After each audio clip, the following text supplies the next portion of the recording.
സുഹൃത്തുക്കളെ നമസ്കാരം. മറ്റൊരു കുഞ്ഞു വീഡിയോയിലേക്ക് സ്വാഗതം. ശ്രീ മോഹൻലാലിൻ്റെ തുടരുമെന്ന ചിത്രം റിലീസായിരിക്കുന്നു.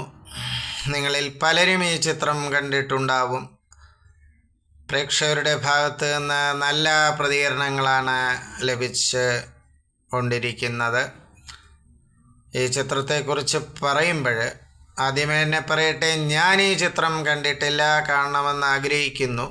ഏതായാലും ഈ ചിത്രത്തിൻ്റെ ഒരു സ്റ്റില്ല് ഉയർത്തിവിട്ട ചിന്തയാണ് ഞാൻ എൻ്റെ പ്രേക്ഷകരുമായി പങ്കുവയ്ക്കാൻ ആഗ്രഹിക്കുന്നത്. അതായത് ചിത്രത്തിൻ്റെ കാസ്റ്റിംഗ്, താരനിർണയം വളരെ മികച്ചതാണെന്ന് തോന്നുന്നു. കാരണം മോഹൻലാലും ശോഭനയുമായിട്ടുള്ള ആ കമ്പൈൻഡ് ആയിട്ടുള്ളൊരു രംഗത്തിൻ്റെ സ്റ്റില്ല് സോഷ്യൽ മീഡിയയിൽ മറ്റ് പരസ്യങ്ങളിലൊക്കെ കൂടുതലായി ഉപയോഗിച്ച് കാണുന്നു.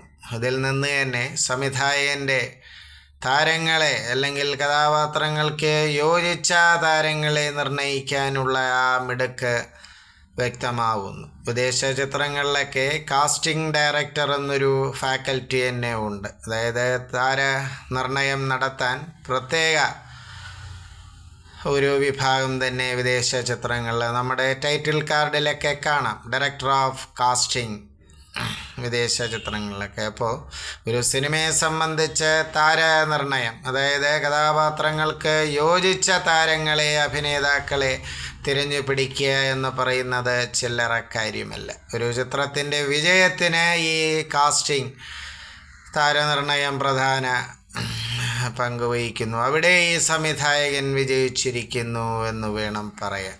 ഒരു ഇടവേളയ്ക്ക് ശേഷം മോഹൻലാലിൻ്റെ ഒരു വിജയ ചിത്രം ലഭിച്ച സന്തോഷത്തിലാണ് പ്രേക്ഷകർ.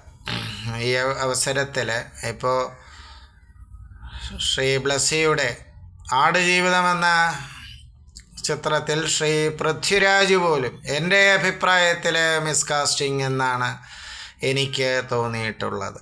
അത് എൻ്റെ അഭിപ്രായമാണ്. അപ്പോൾ കാസ്റ്റിംഗ്, താരനിർണയം ഒരു സിനിമയെ സംബന്ധിച്ച് അതിൻ്റെ വിജയ ഘടകങ്ങളിൽ മുഖ്യമാണ്. എത്രയോ ചിത്രങ്ങളിൽ താരനിർണയത്തിലെ അപാകത കൊണ്ട് പരാജയപ്പെട്ടിരിക്കുന്നു. അപ്പോൾ ആ മോഹൻലാലും ശോഭനയുമായിട്ടുള്ള ആ ഒരു സ്റ്റില്ല് കണ്ടപ്പോൾ തന്നെ സംവിധായകൻ്റെ താരനിർണയത്തിലെ ആ കഴിവ് വ്യക്തമാവുന്നു. ഒരു വലിയ ചലച്ചിത്രപ്രേമി എന്ന നിലയിൽ ചിത്രത്തിന് എല്ലാ ഭാവുകങ്ങളും നേരുന്നു. നന്ദി, നമസ്കാരം.